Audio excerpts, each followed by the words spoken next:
বছর গরুর মাংস খেতে পারলেও এই বছর কুরবানি ঈদের দিন আমি গরুর মাংস খেতে পারিনি। কেন খেতে পারিনি আসো সবকিছু বলবো ছোট একটা ব্লগের মাধ্যমে। সো হ্যালো এভরিওয়ান, আসসালামু আলাইকুম, আমি সুরমা। এটা আমার ঈদ ডে ব্লগ। সবাইকে জানাচ্ছি ঈদ মুবারক। সবাই কেমন আছো?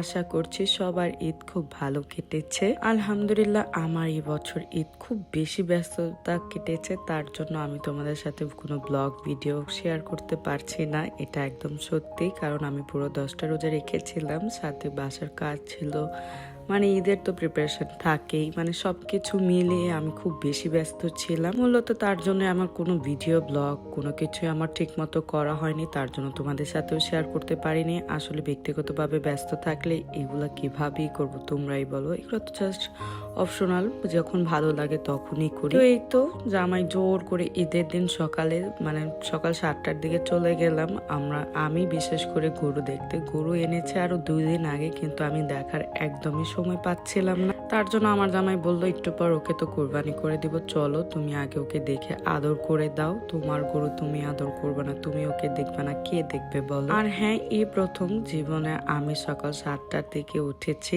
ঘুম থেকে উঠেছি। মানে বিশেষ করে ঈদের সময় আমি কখনো তাড়াতাড়ি উঠি না, নর্মালি 9টা 10টা বা 11টা 12টার দিকেও উঠি। কিন্তু এবার কুরবানি ঈদটা নিয়ে খুব বেশি ব্যস্ততা যেহেতু ছিল, ভেবেছিলাম সারাটা দিন কুরবানি ঈদে ভালোভাবে কাটাবো, কিন্তু বলে না নসিবে না থাকলে কিছুই করার থাকে না। এমন হয়েছে আমাদের দশা। মানে আরো 1 সপ্তাহ আগে কসাই আমরা ঠিক করেছিলাম, কিন্তু ঈদের দিন কসাই আমাদের সাথে বেইমানি করেছে। মানে সে একদমই আসে নেই, উল্টো 3 থেকে 4টা কসাই আমরা নতুন ডেকেছিলাম, কিন্তু একজনও গরু মানে ওদিন ফালাতে পারবে না, সবাই ব্যস্ত, সবাই শুধু পরের দিনে ডেট দিচ্ছিল। ঈদের দিন খুব চেষ্টা করেছে আমার জামাই, অনেক কসাইদের এনেছিল, কিন্তু কোনোভাবেই আমরা পারছিলাম না গরু কোরবানি দিতে। তার জন্য মানে ঈদের দিন আমাদের বাসায় কোনো রান্না বান্নাও হয়নি বলতে পারো, কারণ সব সময় গরু মানে কোরবানি করার পরে কলিজা মাংস এগুলাই রান্না করা হয়। আসলে সবার বাসায় হয়, যেহেতু আমাদেরও প্ল্যান এমনটাই ছিল, তার জন্য অন্য কোনো কিছুই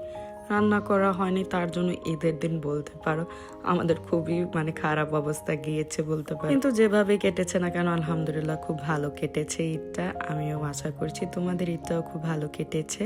আর কেমন কেটেছে অবশ্যই কিন্তু আমাকে জানাতে পারো কমেন্ট করে। আর এখানে দেখেছো না আমার সাথে সে কতটা পরিমাণ মিশেছে, কিন্তু আমার জামাই যখনই ওর সামনে গিয়েছে ওকে লেজ দিয়ে একটা দিল বাড়ি, তারপর তো গুতা দেওয়ার জন্য শুধু জিদ করতেছিল। আর আমার জামাই ধরা পুরো হিসু করে দিচ্ছিল, আক্কা করে দিচ্ছিল।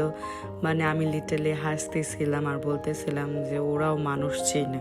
আর এখানে আমার রাজপুত্র দেখো কি ভয় পাচ্ছে, কিন্তু ও বুঝেছে যে বাচ্চা মানুষ গিয়েছে, তখন একদমই রাগ দেখাচ্ছিল না, চুপচাপ দাঁড়িয়েছিল। কিন্তু আমার ছেলে ধরবে কি না এমনটা ভয় পাচ্ছিল বারবার। আর সে ভয় পাচ্ছে ঠিকই, কিন্তু আবার তাকে লাথিও দেখাচ্ছে, মানে চুরি করবে আবার সিনা চুরি করবে। যে শেষমেশ ও হাক্কা করেই দিছে ওদের বাপ ছেলের যন্ত্রণা। তারপর গরু দেখে বাসায় মানে উপরে চলে আসলাম, যেহেতু আমি 4 রাতে খুব ব্যস্ত ছিলাম, সেদিন আরাফাতেরও দিন ছিল, তার জন্য মেহেদি বলো কোনো কিছুই আমি করতে পারি নাই।